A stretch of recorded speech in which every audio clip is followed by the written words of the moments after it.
this week's ACCP Emergency Medicine PRN Journal Club presentation. I'm your host, Christian Kroll, an emergency medicine and ICU pharmacist at the University of Iowa Hospital and Clinics. To view this recorded presentation, head to our YouTube channel at youtube.com/ACCP-EMED-PRN. And for PRN members, slides can be found under the Business Documents section on the ACCP Emergency Medicine PRN website. So my name is Mary. I'm currently a PGY2 at CHRISTUS, and today we're going to be talking about INTERACT3. So key objectives for today are to review the acute management of spontaneous intracerebral hemorrhage, or ICH, discuss previous literature that evaluated bundled care in ICH, and of course evaluate the INTERACT3 trial. So for a little bit of background on spontaneous ICH, this is caused by a cerebral blood vessel rupture that leads to blood extravasation into the brain parenchyma and, of course, brain injury through a wide variety of mechanisms such as local tissue compressions, as well as elevations in intracranial pressure, ICP. It accounts for about 10 to 20% of all strokes. The incidence is closer to 10% in the United States, but it's closer to 20% on a more global level. And we do see a higher burden of ICH in those low to middle income countries, particularly due to suboptimal management of chronic hypertension. It also has a very, very high early mortality rate of up to 40%. And there are many predictors of worse outcomes, such as hematoma expansion, which is really our most feared complication. And a lot of our early interventions are targeted at minimizing hematoma expansion. Elevated blood pressure and use of anticoagulants can also worsen hematoma expansion as well as increase mortality. Hyperglycemia and fever are also associated with worse outcomes. And of note, temperature abnormalities can actually occur in up to 30% of patients. So this can be really common. For acute management, we first want to start with airway protection through intubation if needed. Many of these patients will present with depressed consciousness, followed by a head CT to confirm the diagnosis of ICH. And then we have many initial management strategies, such as blood pressure lowering, anticoagulation reversal, ICP management, and surgical intervention, such as a hematoma evacuation. And then have more generalized ICU recommendations, such as blood glucose and temperature management, so more supportive care.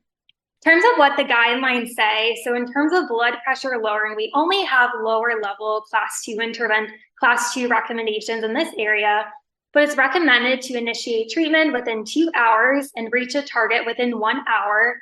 And this is to reduce the risk of hematoma expansion and improve functional outcomes. The target blood pressure goal is less than 140 with a range of 130 to 150. And this is to improve functional outcomes. In terms of anticoagulation reversal, we do have a very strong class 1 recommendation in this area that this should be performed as soon as possible to improve survival. Moving on to blood glucose management and temperature management, we don't really have as much evidence that is specific to our ICH patients in these areas. And as a result, the guideline recommendations are a little bit less clear. So this is definitely an area where more research is needed. But it's recommended to treat hypoglycemia to reduce mortality.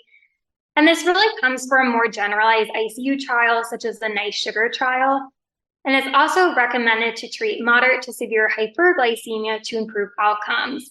So overall, we don't really have prospective RCTs looking at our ICH patients for blood glucose management.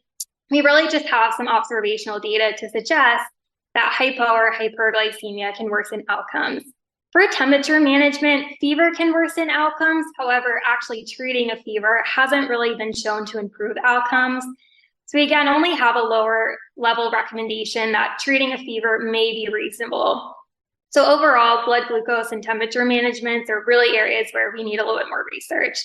And there isn't a specific blood glucose target or a specific temperature target or really any specific medications that are actually recommended.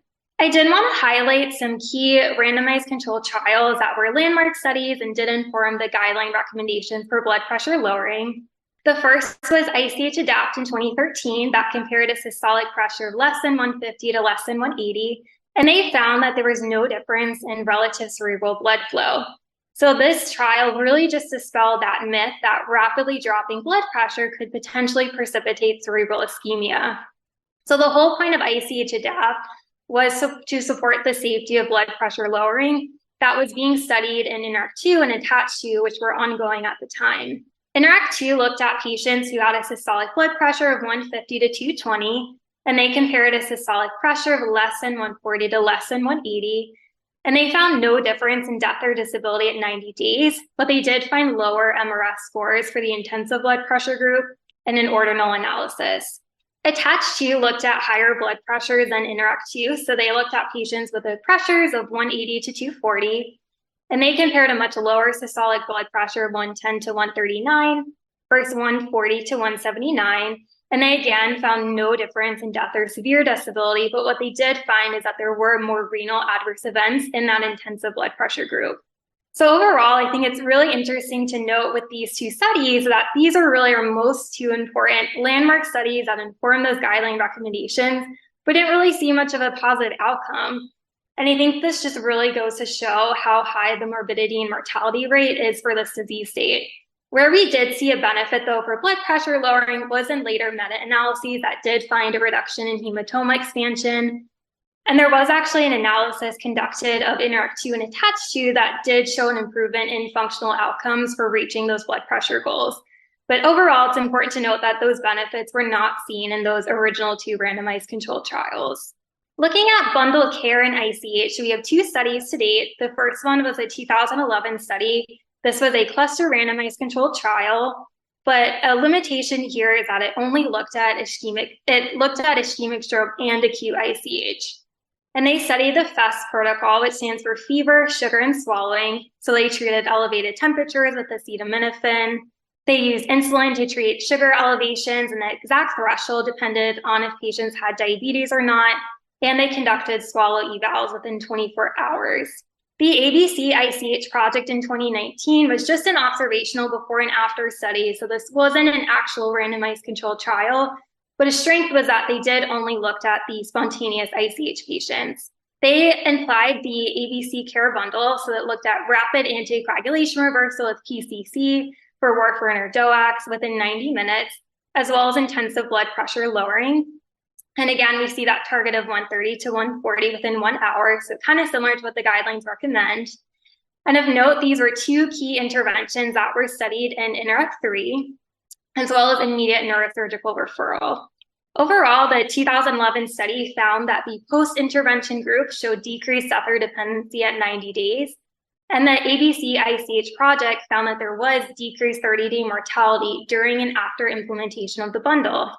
So overall, it's really interesting to note that these two studies actually did find a positive outcome for ICH, which is something that we didn't see in those two previous landmark trials for blood pressure lowering.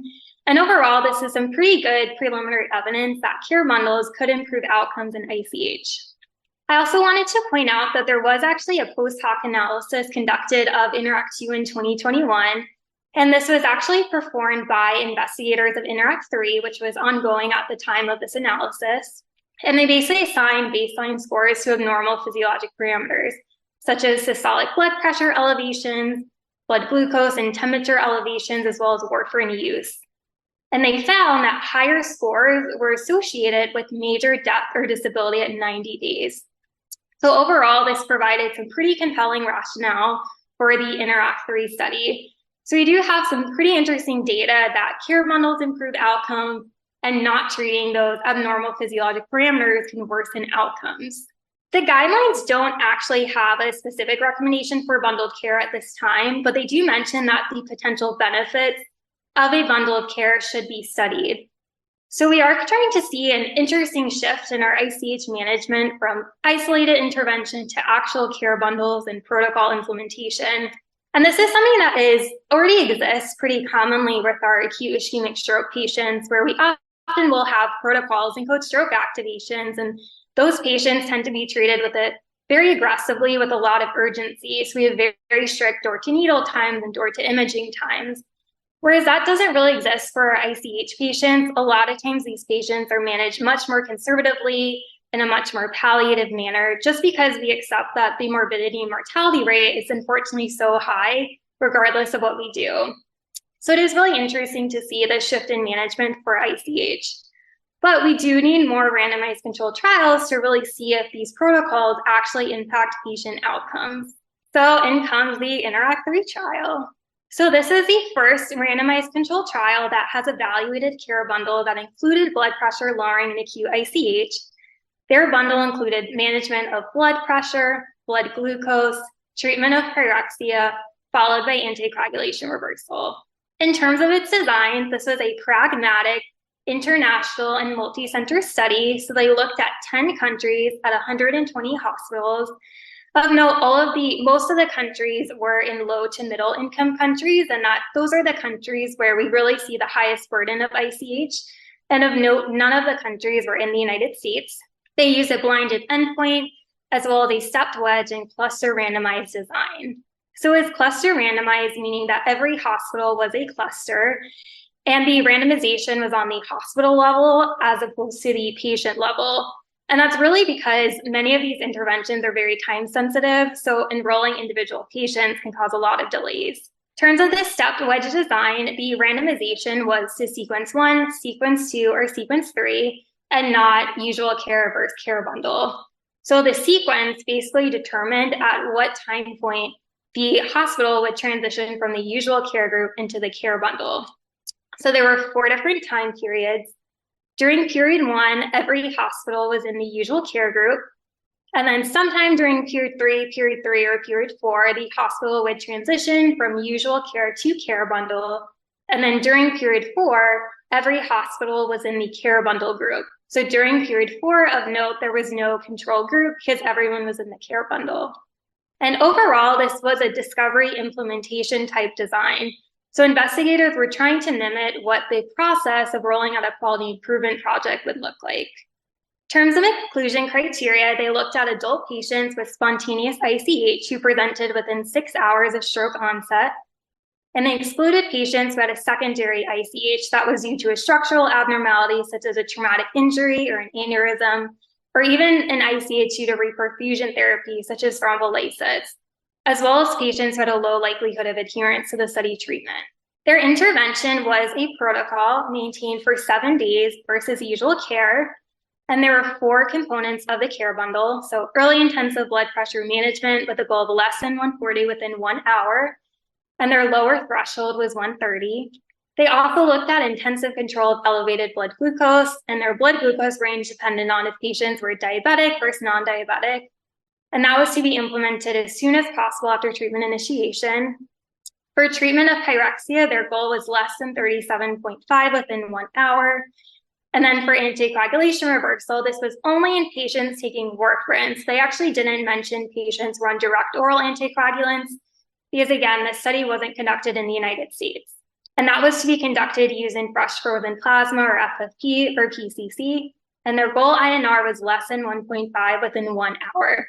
So as you can see, these interventions are mostly within 1 hour. So these are very, very early interventions, pretty much in the emergency department. In terms of the outcomes, the primary outcome was functional recovery at 6 months, and that was defined as a shift in the modified Rankin Scale score across all categories. And so this is going to be an ordinal endpoint.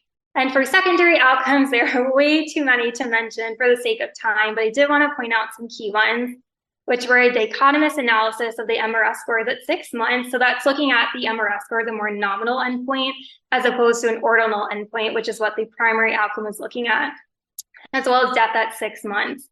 And investigators chose 6 months as opposed to 3 months, which is what most studies typically look at, because they noted that ICH patients do tend to have a much longer recovery time. They also looked at death or neurologic deterioration at 7 days, as well as quality of life, place of residence, and hospital discharge. For stats, they used a 90% power to detect an odds ratio of 0.8. They targeted a sample size of about 8,000, used an alpha of 0.05, as well as an interclass correlation coefficient of 0.04. And their primary analysis was an ordinal logistic regression using a modified intention to treat principle. So they included patients who consented and had primary outcome data available. Moving on to results. So starting at the top, I wanted to point out that the study included about 7,000 patients. So it's very, very large, but they actually still didn't meet power, which would be about 8,000 patients. Most patients were males who were about 60 years old, and almost all patients were of Han Chinese ethnicity. And that's because China was really the main country that patients were enrolled from.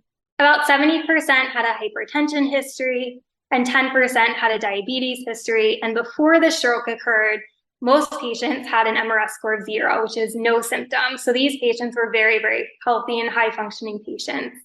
On presentation, the median NIH-SS score was 13, so that indicates a moderate stroke severity. And the median systolic blood pressure was about 174 in both groups.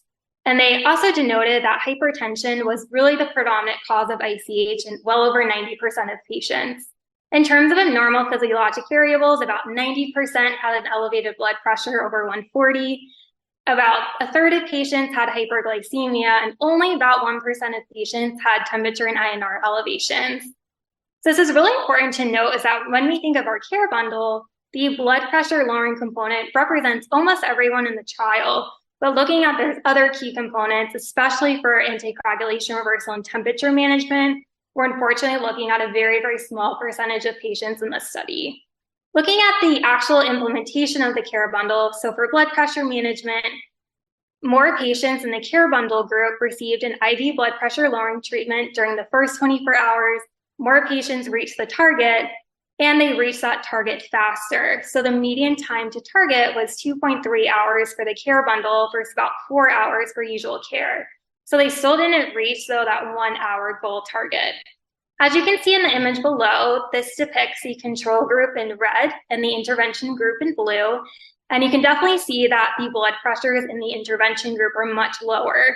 So it was lower by about 7.3 hours at 1 hour and by 3.6 at 24 hours. So overall, the care bundle group did have lower blood pressures, especially during that initial time period.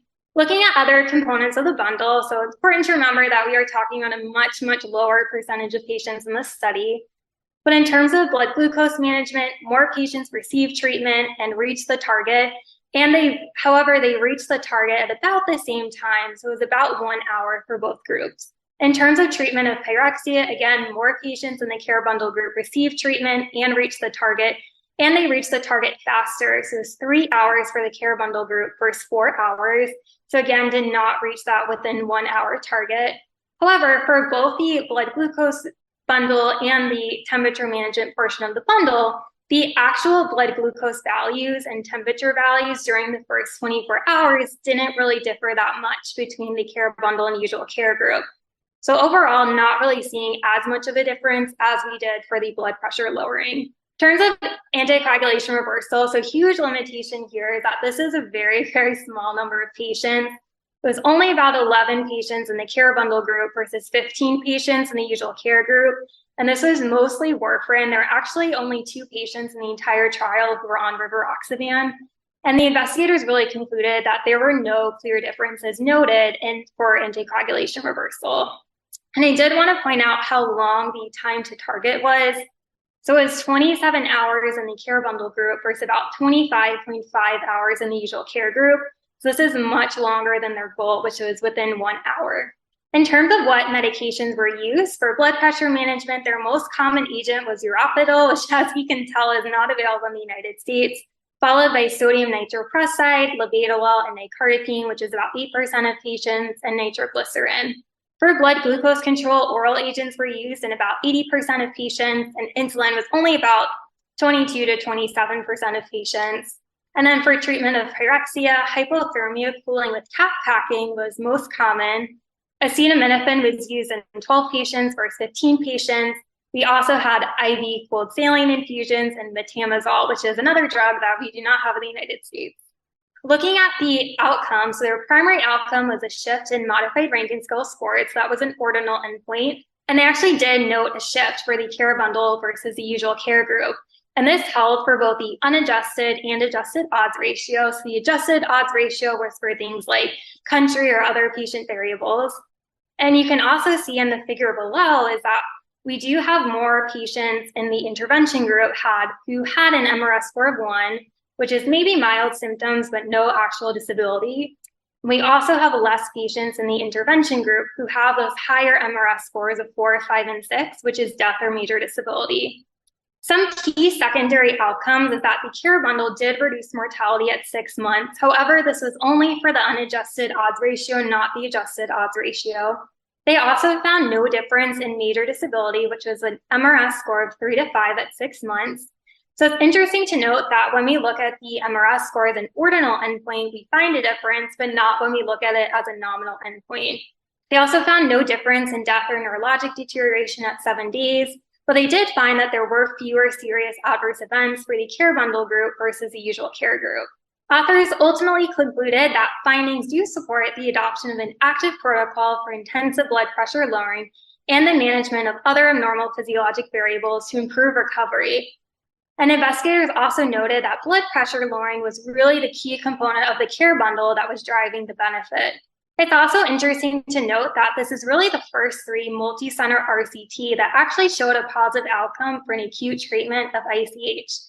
So as we think back to those landmark INTERACT2 and ATTACH2 trials, even though those trials are very large and very important, they didn't really show any benefit in terms of death or functional outcomes. So it's really significant that this trial actually did show a benefit.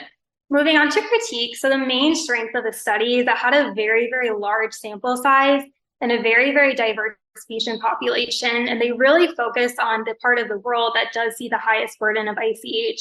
So it was a huge strength of this trial, and it was much larger than even those landmark trials like INTERACT2 and ATTACH2. However, there are some important limitations to note. So first off, the usual care group was not clearly defined. So even though this was a randomized controlled trial, it didn't really have a clear control group. And it's also interesting to think about that this trial was a stepped wedge design. So every hospital started out in the usual care group and then was transitioned over into the bundle group. And during that time period, hospitals knew that they were being evaluated in an ICH study because it wasn't entirely blinded. And that can introduce a lot of bias, and we could potentially see a benefit that's just because hospitals knew they were being evaluated and that could improve care. That's not necessarily due to the actual components of the bundle. So overall, as well, that the randomization, it wasn't to control versus intervention, it was to different sequences. So overall, even though this is an RCT, we do kind of have to interpret the study more so as like an observational before and after type study. The step wedge design can also introduce a lot of confounding bias, particularly due to time and the COVID-19 pandemic, which unfortunately happened right in the middle of this trial. So in trials that use the step wedge design, one of the ways that investigators account for confounding by time is by having a lot of overlap between the Kroll, control, and intervention groups. So we want control patients and intervention patients to be evaluated at the exact same time. And that happened during periods 2 and periods 3 in this trial. However, once we got to period 4, which is at the very end of the trial, there was only a care bundle. So that there was actually no control group at that time. And in some of the supplementary data, that actually did prove to be significant. So they did a subgroup analysis where they looked at the modified Rankin Scale scores, so the primary outcome, and they compared before and after the COVID-19 pandemic, as well as looking at China, which was entirely enrolled before the COVID-19 pandemic, versus other countries that were entirely enrolled after the COVID-19 pandemic, and where they saw the benefit in modified Rankin Scale scores was in those later time points. We definitely know that that could introduce a lot of bias, especially toward that primary outcome. Because this trial was not conducted in the United States, it also could have some limited external validity. As we saw in this study, there was very, very limited use of DOACs and very few patients required anticoagulation reversal. Here in the United States, we would expect that way more patients would be on DOACs and way more patients would get anticoagulation reversal. And really your 2 most important interventions in our practice is blood pressure lowering and anticoagulation reversal, but it just wasn't as well represented in this trial. The specific medications that were used were also a little bit different. If this was conducted in the US, we would really expect that most patients would get cardine or labetalol or clofidipine. So overall, the study builds upon prior evidence to support intensive blood pressure lowering to a goal of less than 140. And it really spotlights the need for actual protocol development in acute ICH, like we kind of already see with our acute ischemic stroke patients. And it also provides some very much needed additional data for glucose and temperature management that is specific to the ICH.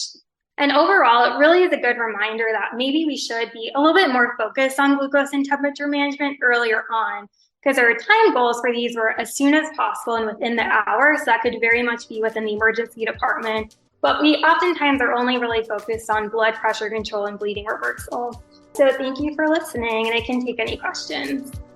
If you have enjoyed this presentation content and would like to hear more, subscribe via your favorite podcasting app. Additionally, make sure to check out our YouTube page for all recorded presentations. Thank you for listening to this week's ACCP Emergency Medicine Journal Club presentation. Join us weekly for review and discussion of new journal articles in emergency medicine. This podcast provides general information only and does not offer individualized medical or professional healthcare services, including pharmaceutical advice. The contents and materials in the podcast are not intended to be a substitute for inpatient pharmaceutical advice, diagnosis, or treatment. And the use of the contents and materials in the podcast does not constitute a pharmacist-patient relationship. As a result, the information in and materials linked to this podcast are applied at the user or patient's own risk.